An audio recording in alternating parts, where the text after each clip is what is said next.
வணக்கம். பிரபல இசைக்கலைஞர் மாண்டலின் ஸ்ரீனிவாஸ் மறைந்தார். உலக அளவில் பிரபலமடைந்திருக்கும் பிரபல இசைக்கலைஞர் மாண்டலின் ஸ்ரீனிவாஸ் உடல்நல குறைவு காரணமாக இன்று சென்னையில் காலமானார். அவருக்கு வயது 45.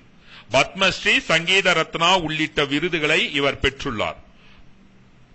இவரது உடம்பில் கல்லீரல் பிரச்சினை தொடர்பாக சென்னை தனியார் மருத்துவமனையில் கடந்த 3ஆம் தேதி அனுமதிக்கப்பட்ட ஸ்ரீனிவாஸ் இன்று காலை, அதாவது செப்டம்பர் மாதம் 19ஆம் தேதி காலை 9:30 மணிக்கு சிகிச்சை பலனின்றி மரணமடைந்தார்.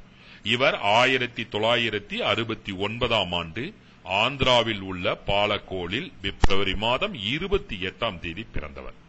மத்திய அரசின் உயர்ந்த விருதான பத்மஸ்ரீ மற்றும் சங்கீத ரத்னா உட்பட பல்வேறு விருதுகளை பெற்றிருக்கிறார். இசை பிரியர்களுக்கு இவரின் மறைவு மிகப்பெரிய அதிர்ச்சி என்பதில் ஐயம் ஏதுமில்லை.